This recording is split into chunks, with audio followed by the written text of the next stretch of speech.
Honestly, I think it was just one of those moments. We as humans, I think we build up things in our minds to be bigger than they actually are.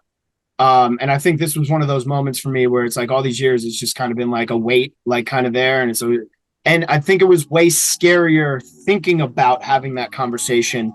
Then it's like as soon as the words came out of my mouth, I was like, oh, that was easy. Your time on this season of the challenge was short, but it was so impactful and on so many different levels, I would say. Like just going from what we last saw, we have the elimination with Johnny, and you guys were going toe to toe there. What was that like for you to go against what somebody who was once, I would say, like an arch nemesis, so to speak? Yeah, no, it was a crazy full circle moment. I think a lot of people wish that the arch nemesis moment maybe ended in something a little bit more physical. But for me, I feel like even though that is something that I would have maybe loved, and it might have benefited me more, sometimes that doesn't usually resolve you know, the arch nemesis thing, right? Like this was one of those eliminations where we were able to kind of go back and forth. It was a nail biter, and we were able to get that respect for each other because we were both stubborn, keeping our arms up in the air, which is more of like a battle of, your mental toughness as well as, how that flowed. So it was great. I mean, I loved it. It's all good burying the hatchet. At the end of the day, I'm like, you know what, like, do I want to keep coming back to these and have rivalries with Johnny Bananas and these OGs who are just they're in their 40s, and it's not to say that they don't still got it. They definitely still got it, but I don't know. Like it kind of felt like it was time to let it go. Okay, okay. And I mean, speaking of making amends, you made amends with Josh and Bananas too. Like you mentioned like that you don't want to like keep this ball rolling here, but what really was the kicking point for you to make amends with these people and even like deciding that and then deciding in the moment once you're in the house with them to make amends? Yeah, well, I mean, it was a game time decision. I mean, I know that like deep down, I wanted to just kind of have a clean slate and just like keep everything very game focused. So like, I almost wanted a fresh start on the season where it's like, hey, the past stuff, yeah, that's the past 4 years ago. So it's like, it's like it's still there, right? So it would have been more of like in a game if there was an opportunity, maybe be like, maybe I'll do this, but coming in, being put on the team with them, that goes out the window because you're like, I got to work with these people. We got to figure out a way to win.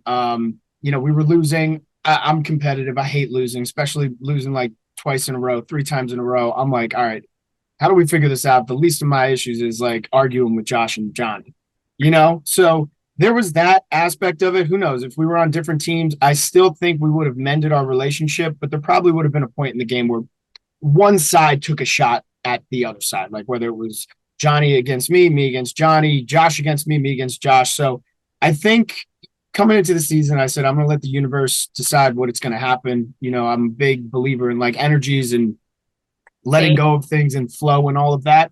And I've been big on like feeding the good wolf versus the bad wolf. So like just by chance of like Josh getting picked as a captain, him picking me, Bananas going on the team, me kind of, being more inclined to side with him with everything that was going on. And then all of a sudden, 20% chance of my name popping out against Johnny, it pops out. Like in my head, I was like, all right, universe is basically saying, bury this. It's done. It's over with. Move on, move forward.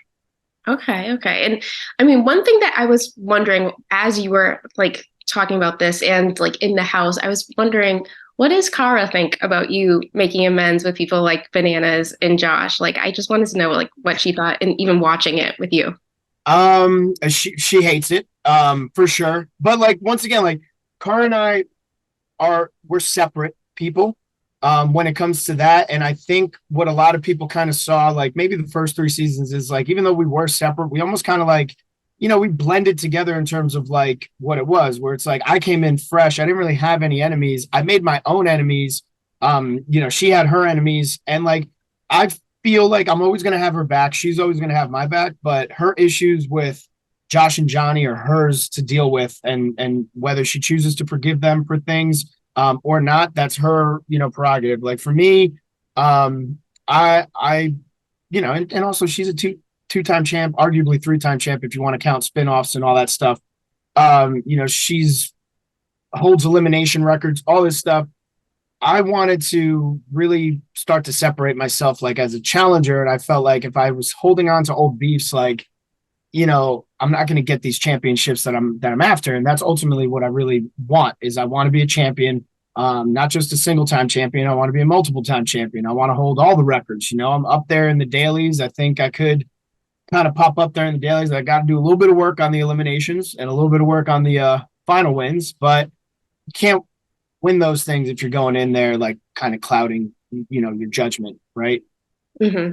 Totally. And I feel like that's such a mature viewpoint and such a mature stance. And I feel like that's kind of the energy that we got from you a lot in this season of the challenge. And you spoke a little bit about that with your journey through therapy and all of that, which I was so grateful for. I think it's so important, especially for men, to be so open about these issues.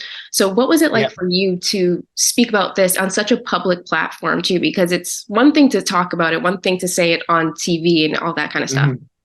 Well, I mean, I've always been an advocate for mental health. Like even my time on Big Brother, like when I first came off, I backed like the Cyber Smile Foundation. I backed tons of charities that had to do with mental health, also like other things that I'm passionate about. But what I think was happening, like while I was going through my challenge journey, even though I was going, to therapy, like I was still putting up that protective front that I had of myself, which always resorted back to aggression and always resorted back to like protecting myself through combativeness. That's all I ever knew, my whole life. Like, as a kid growing up, like if you couldn't resolve things with your words, like you got into fistfights, and then it's in a different time, right? Like you can't just fight people nowadays. You can't just punch people in the face anymore. The times of like CT chasing people around the house and like punching their skulls in is long gone. Yeah. And as an athlete, like I was always into like smack talking and I was always into just kind of like, stirring the pot, like kind of twisting the knobs a little bit, and exploding on the field. But I realized, if I'm really going to take this therapy stuff seriously, I should actually try and make like actual change. And I can't use the excuse of like, oh yes, I'm changing, but that change is only really for like my immediate circle and like my immediate people, because they've always known this whole time. I think that the full circle moment in therapy for me was like finally letting go of like having to put up that public facade of like the protective barriers and the protective walls. So I think that was the breakthrough that I finally had of being able to talk about that and being like, hey, listen, it's all right to go to therapy. It's all right to like not let those demons win. And even, after being off the show, like people have come out of the woodworks to try and talk smack and be like, oh, you're gone. But right, we already prepared for this, like in therapy, like, hey, listen, you've come all this progress, you're going to get tempted to go right back. Just don't feed into it. Those parts are still a piece of me. It's just, I never showed the other side of me, and like, I wanted to learn how to channel those things in a strictly competitive sense, which, listen, things get heated, you lose something and, you want to snap. Right. Like, and that's just like a hot blooded Sicilian, New Jersey thing to do. Right. So I almost had to like kind of let go of that and show like a sportsmanship side, which you've only seen like little glimpses. Right. Like when I lost War of the Worlds 2 final, like I got on the boat, I hugged Jordan, I hugged CT, hugged all Rogan and D, but you only saw it in glimpses. So now it's like I still want to be able to show that I'm cutthroat, that I have those things, but it's strictly from a competition standpoint. But if I lose, I lose. Like I can't be bitter about losing. I can't be nasty about losing. It's part of the game. So I just want to be kind of like a role model of like, listen, compete like you're an animal. If you lose, just hold your head up high, congratulate the person and move on, and if you don't need to carry on beefs for no reason, like let them go. There's always going to be somebody else that's going to come out of the woodworks, on a season or in competition that's just going to become your rival. You don't need to hold on to the old ones. Right. And I love that. I imagine that must be such a freeing feeling for you too, just like going about your daily life to not have to carry all of that burden anymore, which must be like night and day, I imagine. Yeah, it feels really great not having to explain myself. because I don't need to, not that I ever needed to explain myself, but that was the big hurdle that I had to get over, was like always feeling the need to explain myself to people that I didn't need to explain myself to, right? So like, social media, like other competitors, like, things like that. So once I let that go and I'm just kind of like, this is me, I am who I am. You can come at me all you want about whatever, 0 wins, choking, whatever you want. That's fine. That's in the past. That's the past version of me. Moving forward, this is me. Yeah, I lost to one of my arch nemesis. I've got a lot. But he's one of the greats, and we were able to bury that hatchet. And if I want to be one of the greats, I got to be able to put that aside if I want to win and be considered one of the greats. So, Totally. it's kind of like delayed gratification. I lost now, and people can look at that in a positive or negative, but I'm looking to win in the long term. And I think that as long as I keep my mind focused on the long term and just winning and doing things right by me, then I'll never have to go back to that person. Oh, I love that. I just think that's so amazing to hear. And as we're winding down here, I can't not mention like what your big reveal on the episode as well about your sexuality. I want to make sure that Yeah. I got the terminology correct. You are bisexual, correct? Yes, I'm bisexual. Okay. Actually, in the house, I was calling myself a bisexual badass. Oh, I love that. I want to, I might get a shirt made with the hashtag on it. So we'll see. Okay, wait, those will sell like hotcakes. Like, oh my God. So, like, what was it like to share this on TV? Like, some of the things you were mentioning too, like, it's one thing to come out in general, it's another thing to come out on TV and then to deal with whatever opinions are out there. So, what was that like for you to share this? Honestly, I think it was just one of those moments. We as humans, I think we build up things in our minds to be bigger than they actually are. And I think this was one of those moments for me where it's like all these years, it's just kind of been like a weight, like kind of there.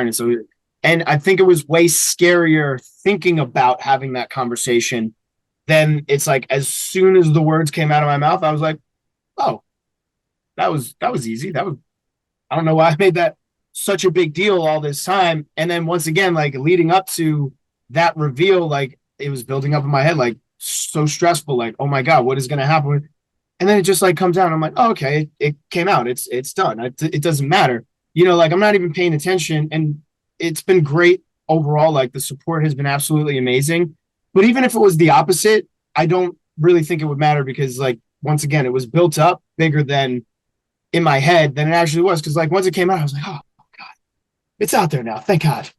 Oh, I could get that off. I could get that chip off my shoulder. Right. I could get that off of my brain. Like it's no longer one of those, my brain is analytical in the sense where it's always problem solving, right? And this was just kind of like a problem that I couldn't solve because it just wasn't out there, right? It's almost like when you draw the problem on the board, you can solve it, but if you're just trying to solve it in your head and you're not seeing it on the board, you can't solve it. So like, I didn't know where all those issues were coming from. It just went out there and I'm like, all right, problem's on the board. It's solved. Done. Okay. Oh my gosh. I love it. I feel like I'm like so similar with you, like in like thinking in things analytically, like I'm like, it's blowing my mind a little bit, but we're in here. Yeah. And thankfully there has been a positive response, I would say, to this reveal. So what has that meant for you? Honestly, like that's meant the world to me. Like, at the end of the day, I only really cared about my close circle. And they were all right with it. They were great with it. All this other like support is so amazing.